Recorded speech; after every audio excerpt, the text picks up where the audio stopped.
Putin's progress in Syria sends Kerry scampering to the United Nations. By Mike Whitney. It is remarkable that Western leaders only remember the term ceasefire when their rebels on the ground are losing. Why didn't they see the need for peace in Syria before the Russian operation started? Iyad Kuder, Damascus-based political analyst. Mike Whitney for Counterpunch, December 23, 2015. InformationClearinghouse.info. Imagine if the American people elected a president who was much worse than George W. Bush or Barack Obama. A real tyrant. Would that be sufficient justification for someone like Vladimir Putin to arm and train Mexican and Canadian mercenaries to invade America, kill U.S. civilians, destroy cities and critical infrastructure, seize vital oil refineries and pipeline corridors, behead government officials and prisoners they'd captured, declare their own independent state, and do everything in their power to overthrow the elected government in Washington? Of course not. The question is ridiculous. It wouldn't matter if the U.S. president was a tyrant or not. That doesn't justify an invasion by armed proxies from another country. And yet, this is precisely the policy that U.S. Secretary of State John Kerry defended at the United Nations on Friday. Behind all the political blabber about a roadmap to peace, Kerry was tacitly defending a policy which has led to the deaths of 250,000 Syrians and the destruction of the country. And keep in mind, Kerry didn't drag his case before the UN Security Council because he's serious about a negotiated settlement or peace. That's baloney. What Kerry wants is a resolution that will protect the groups of U.S.-backed jihadis on the ground from the Russian-led offensive. That's what's really going on. The Obama administration sees the handwriting on the wall. They know that Russia is going to win the war, so they've settled on a plan for protecting their agents in the field. That's why the emphasis is on a ceasefire. It's because Kerry wants a timeout, so his Sunni militants can either regroup or retreat. Just take a look at this short excerpt from the UN's summary of last Friday's confab, and you'll see what Kerry's really up to. In its first resolution to focus on the politics of ending Syria's 5-year-long war, the Security Council today gave the United Nations an enhanced role in shepherding the opposing sides to talks for a political transition with a timetable for a ceasefire, a new constitution and elections, all under UN auspices. The Security Council acknowledged the close linkage between a ceasefire and a parallel political process, with the former to come into effect as soon as the sides have begun initial steps towards a political transition under UN auspices. The resolution asked Mr. Ban, through the offices of his Special Envoy Staffan de Mistura, to determine the modalities of a ceasefire and plan to support its implementation, while urging member states, in particular members of the ISSG, to accelerate all efforts to achieve a ceasefire, including through pressing all relevant parties to adhere to one. Emphasizing the need for a ceasefire monitoring and verification mechanism, the Council asked Mr. Ban to report back to it on options within a month, and called on member states to provide expertise and in-kind contributions to support such a mechanism. In first political resolution on war-torn Syria, Security Council gives UN major role in seeking peace, UN News Center. See what I mean? Ceasefire, ceasefire, ceasefire. It's all about a ceasefire. Kerry wants a ceasefire. Obama wants a ceasefire. A big part of the ruling U.S. establishment wants a ceasefire. No, not the neocons, not the liberal interventionists, and not the die-hard hawks like Ash Carter at the Pentagon, but a good portion of the ruling elites who've been following events on the ground and who know how this thing is going to end. The smart money has already moved on to Plan B, which is why they're now focused on cutting their losses and saving as many of their guys as possible. Naturally, the people who funded, armed, trained, and deployed these various Sunni fighters feel responsible for their safety, so they're going to do whatever they can to get them out. That's where Kerry comes in. Kerry's job was to fly to Moscow, tell Putin that Obama had changed his mind about regime change, and get the Kremlin to back Kerry's UN resolution.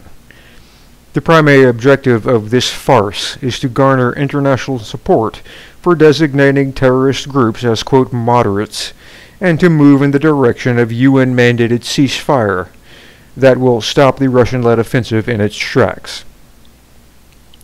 But isn't that what everyone wants? An end to the hostilities? Not exactly. A war against terrorists is different than a war between nation-states or a civil war. A group like Jabhat al-Nusra, for example, can't be treated the same way as armed members of the political opposition.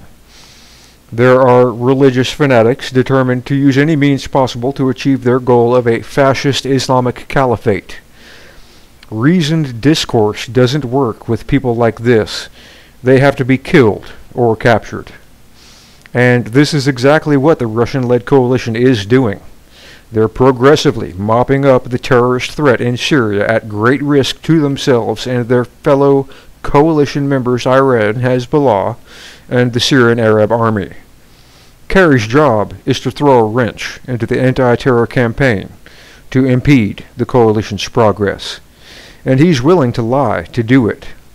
Case in point, here's a quote from Kerry in Moscow just last Tuesday. Quote, "As I emphasized today, the United States and our partners are not seeking so-called regime change as it is known in Syria."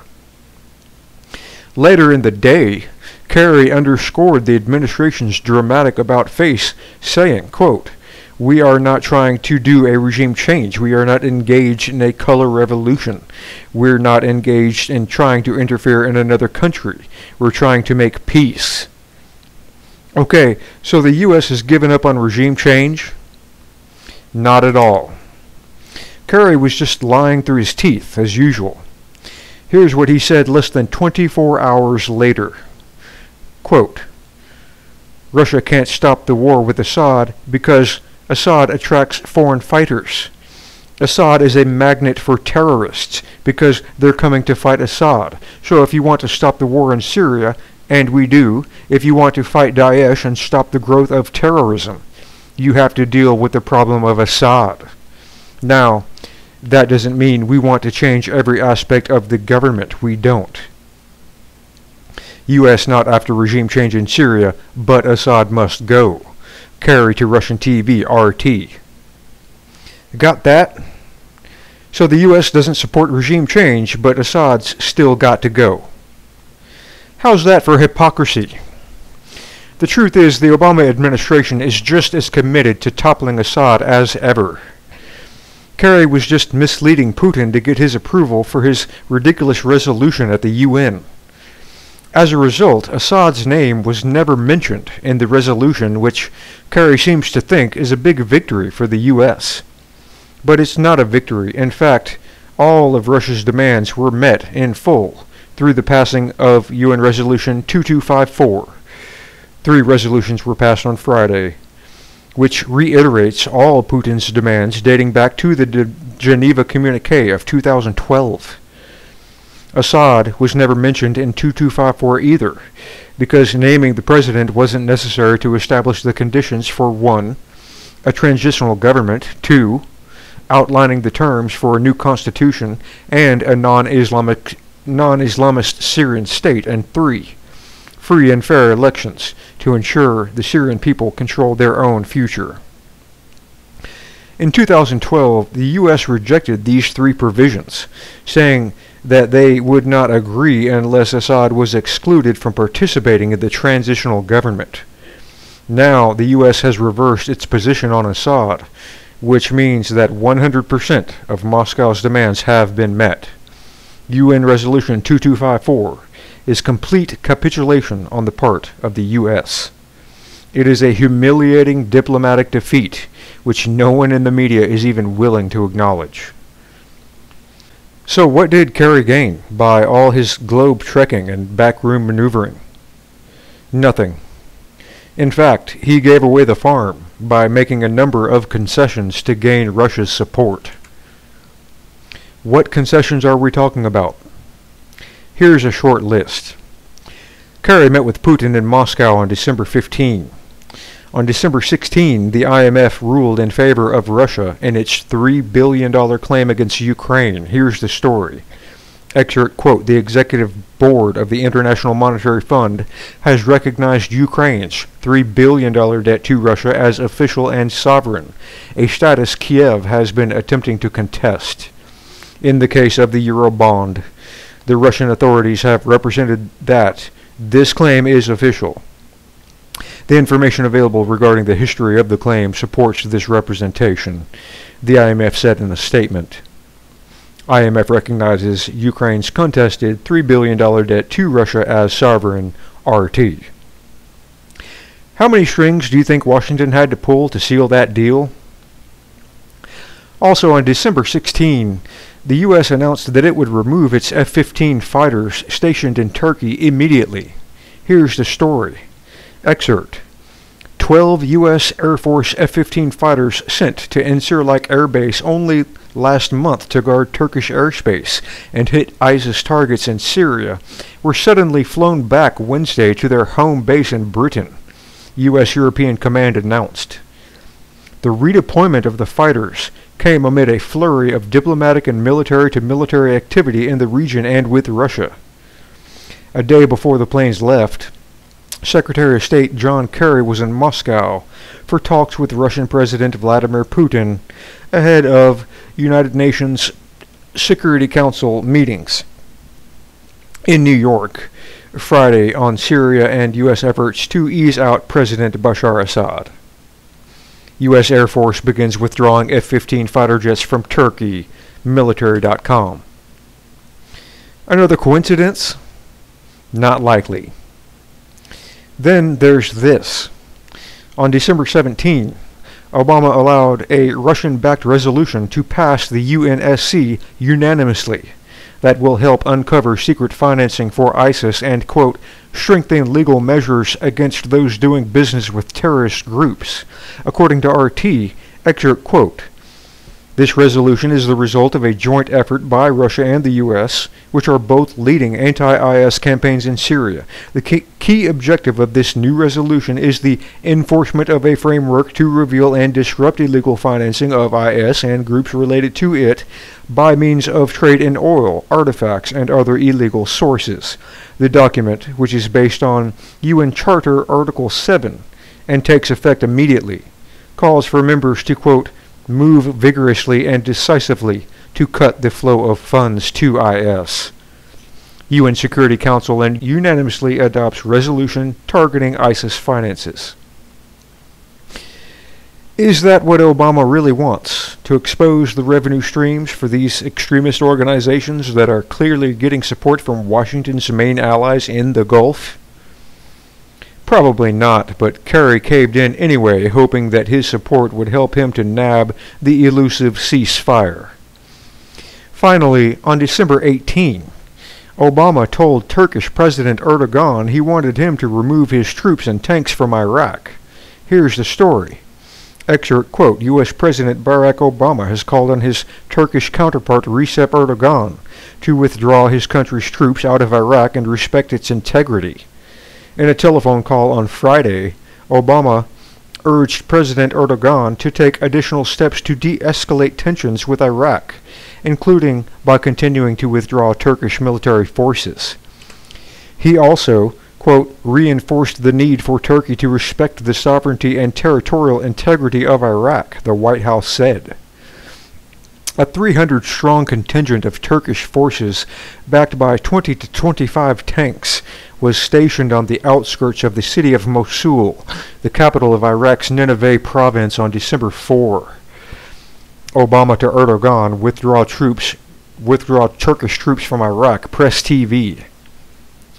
Turkey has since promised to remove more troops following Obama's call. In other words, the Turkish occupation began on December 4, but Obama never responded until 2 days after Kerry talked with Putin in Moscow. Another coincidence? Maybe or maybe not. In any event, the U.S. had to do some serious horse trading to persuade Putin to take Kerry's issue to the Security Council. By the way, Obama knew beforehand that Turkey planned to invade Iraq. In fact, quote, an important Turkish official confirmed this claim by saying, quote, all relevant countries were informed about the deployment of the troops. See here for details. Like we said earlier, Kerry gave away the farm to slam a deal that isn't going to have the slightest impact on the outcome of the war. And that's what's so tragic about all this diplomatic tap dancing, is that it doesn't really change anything. Syria's future is going to be decided on the battlefield, not at the United Nations and not at the bargaining table. Washington decided that long ago when it elected to use force of arms to try to achieve its geopolitical ambitions. Now, an organized opposition has emerged that is openly challenging U.S.-backed proxies, leaving Washington with just two options, fight or retreat. It had to come to this, didn't it? After all, if you push people hard enough, eventually they push back.